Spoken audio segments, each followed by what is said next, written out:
What is up, Eagles, and welcome back to the Bench Mob. I'm your host, Ian Lynch, and once again, I'm joined with Jake Henning.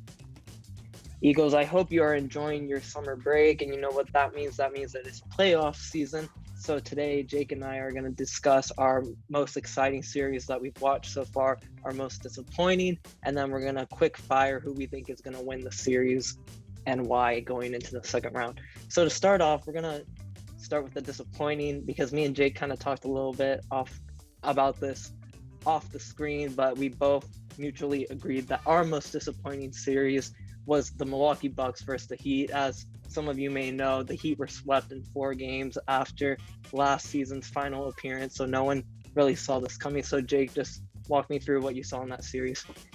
Yeah, I mean, Milwaukee was very dominant. They came hard and fast. Their defense was really well. I mean, you could see how much of the addition that Drew Holiday was in that series, how defensive minded he was. And I mean, Giannis, Chris Middleton, even DiVincenzo in those first 3 games were just very aggressive, get to the basket, and their shooting was just off the charts. I mean, 3-point shooting. You saw Bryn Forbes. I think he had in game 1 and game 4, he had, I think, 6+ threes. So I mean, you can't let a guy get hot like that. So yeah, I think they were just aggressive on the boards in transition from the 3-point line, and that's what won them the series. Yeah, I agree 100%. I think the most aggressive I saw the Heat look in that series was on the sideline when Udonis Haslem threw a chair. I think it was in game 3 or 4 during his speech to the team to get them going. And if that's the most energy you're having from your team, you're not going to win. The other thing I noticed is here and there in the season, me and you talked about, like, the Heat really shouldn't have let Jay Crowder go. And I think I noticed this a lot in this series because last season, Jay Crowder had a huge role in locking down Giannis. And he was hitting threes, so he was a good shooter for us. And then coming into this series, we just couldn't stop Giannis no matter who was on him, whether it was Ariza, whether Bam stepped up and was on him, or whether it was Jimmy switching on to him. We just couldn't get any stops. And then I don't know what is going on with Bam, but like he doesn't look at the rim. Like he's too passive. And I think they really need to drill into him this offseason.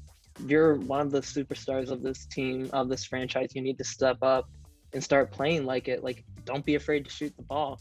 Brook Lopez is literally backing up 6 feet, daring him to shoot, and Bam's just making lazy passes.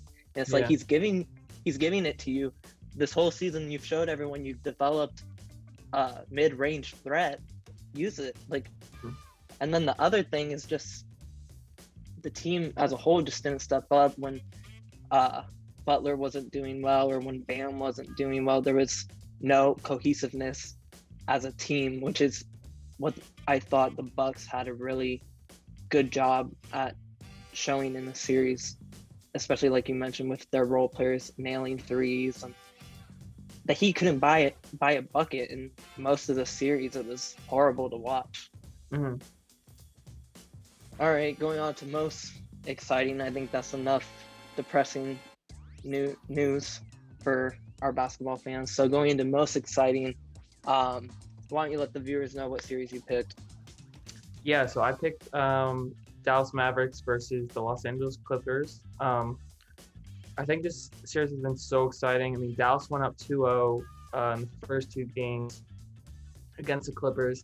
And the Clippers really pride themselves on being a defensive-minded team with guys who have won all-pro, all defensive team or just established themselves as defensive anchors in Kawhi Leonard, Patrick Beverley, Paul George. And Luka has been so amazing. He's just really taken over this Mavericks team. He's gotten his teammates involved. Tim Hardaway, Kristaps Porzingis.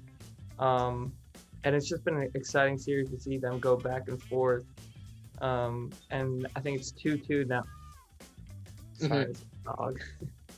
No, you're good. The thing I love about this series is pretty much Luka single-handedly throughout the first couple games was taking care of the Clippers. I think he was averaging during the season when they played 30 points a game whenever he played them. So it's nothing new.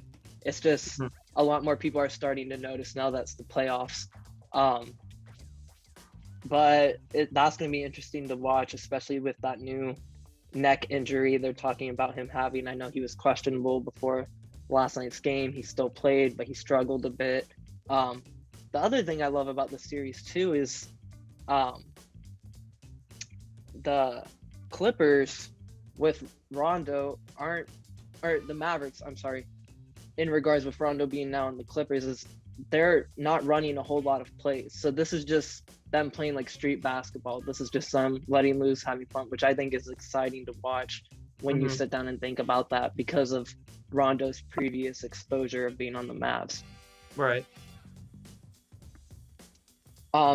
So for my series, I picked another Western series. I picked the Lakers versus the Suns. They are currently tied at 2 games apiece.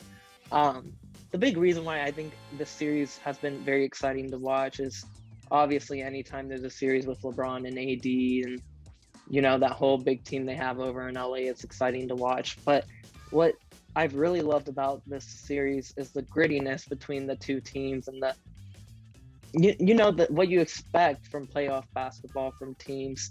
And Chris Paul is playing like he's 20 again, showing why he was in the conversation for MVP this year. Yeah, I just think this series has been really fun to watch.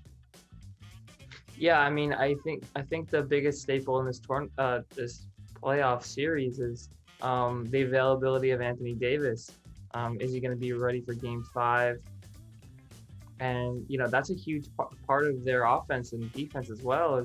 Is Anthony Davis being there to stop the big man, stop DeAndre Ayton or whoever else it is, and that he's been there all season. Now that they don't have him, it's kind of like next man up, and LeBron's had to carry a lot of that load, and you saw the other night he wasn't able to carry enough of that to get them to win. So the series is tied 2-2. Will he be able to be ready for Game 5? Who knows? But that's going to be a huge deciding factor in the series.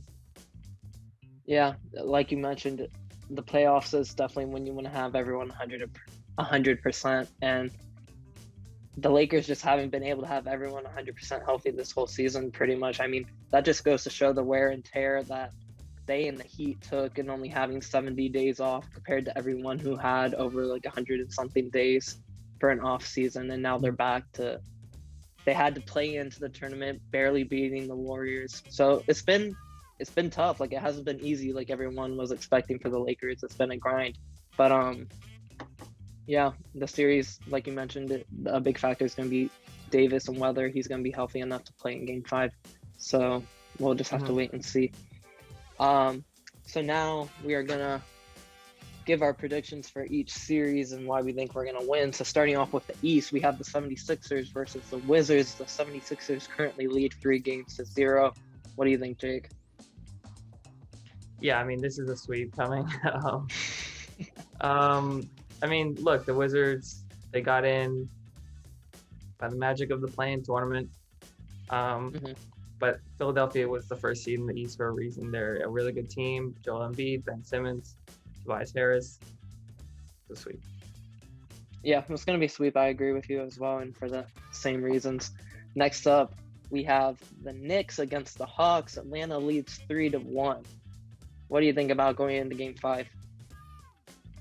Man, I was kind of excited to see this Knicks team in a playoff setting, but man, they just haven't looked good in the past 2 games in Atlanta. Hopefully, they can get a game back in New York, but I think Atlanta wins this series 4-2. I think New York gets the Knicks get a game back in New York, but I think ultimately Atlanta wins the series 4-2. No, yeah, I agree 100%. I think the Knicks will steal at least one more game. Trae Young is just playing out of his mind right now. He's so fun to watch. His handles are insane. He's thriving off the negative energy from the Knicks fans. Like, they literally spat on him and he does not care. Like, I love how Draymond Green tweeted, he's like, I love that everyone's finally able to see how much of a trash talker Trae Young is, and he's taking on this villain role, and I am loving it. Especially in the playoffs, you love to see that kind of energy, especially from your franchise player. But yeah, like you said, the Knicks have been really, really fun to watch. I'm glad the Knicks are finally starting to get back into the playoffs. It's been a long time coming, but I do think the Hawks take care of business after at least one more dub going to the Knicks before they're taken out. Mm-hmm. Up next we have. Oh nope, never mind. That's the bracket with the sweep of the Heat. Up next we have the Nets and the Celtics. Brooklyn currently leads 3-1. I'll start off for this one. I think Boston gets at least one more game. It's just a lot when you're trying to take on Kyrie Irving, Kevin Durant, James Harden, Blake Griffin, and all their role players who play extremely well. Steve Nash has done a fantastic job, especially with the guys upstairs and putting together this team. The fact that like Tatum has to at least score 50 for them to win says a lot about how well they're playing. He had 27 last game, but it was a hard-earned 27. If you go and actually look at the shooting numbers, his shooting wasn't that great, but he was still able to come up with 27. And I just don't think, unless he's able to score 50 a game, that the Celtics have any chance in the series. But I don't know. I think it may come down to game 6 or 7, though. I do think Boston, because Boston has shown some heart. They were down 19-4 a couple games ago. They came back. But it's, like I mentioned, it's extremely hard with Irving, especially Irving, Harden, and Durant. I think in the last 2 games, they've scored almost like 200 points collectively or something, like some crazy number like that. But I do think in the end that the Nets win this series. Yeah, I mean, I think that the Celtics have thrown all they can at the Nets right now. I think Brooklyn wins the next game and they're gonna end the series 4-1. Look, the Celtics they're hurt right now without Jaylen Brown, Mm-hmm. their second best player behind Tatum. And Kimbo. Right, exactly. So I think Brooklyn wins the next game, and I think they close it out. Okay, yeah. I mean, yeah, I can see it. It's just like you mentioned, they're hurt, and literally Brooklyn has like 2 other superstars just sitting on the bench. I know for one, DeAndre Jordan, they're resting him to help with Giannis next series when they inevitably make it, and they're hoping to get Jeff Green back. Hopefully they do, because he's going to be huge in that series, but that's still yet to be seen. But I do agree with you. I think the Nets are going to take care of business in this series. So only time will tell whether it's the next game or if the Celtics have a little more fight in them and can force a game 6 or game 7. Moving on to the West, we're going to start with Phoenix and LA. It is currently tied 2-2. What are your thoughts? Man, this is a tough series because it really all, like we talked about earlier, really all depends on the availability of Anthony Davis. If he's not available for next game, I think the Phoenix takes it. They take that game, they go up 3-2. I think it goes to a game 7 no matter what. I think the series, that there's the talent on both sides is so great that I think it goes to a game 7. But I'm going to put my faith in the Lakers coming out in a game 7. Got to put my faith in LeBron. So I'm going to take the Lakers in a game 7, 4-3. Nice. Yeah, I mean, I agree. I think it's going to go to a game 7 no matter what.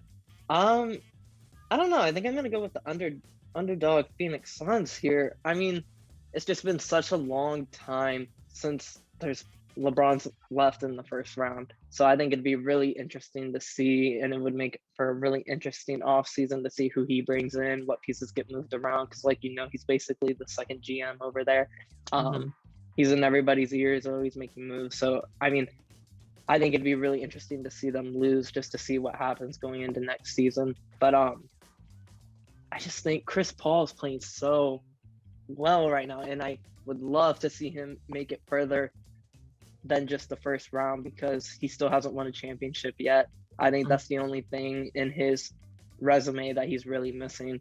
And Devin Booker has looked really good with the addition of Chris Paul, with Chris Paul allowing him to play more off the ball and get open shots. So I don't know. I think I'm going to take Phoenix in this series, just for fun. even though LA probably will win, but Right. I'm going to take Phoenix.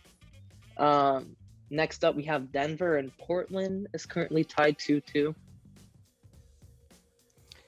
Man, this series is so tough.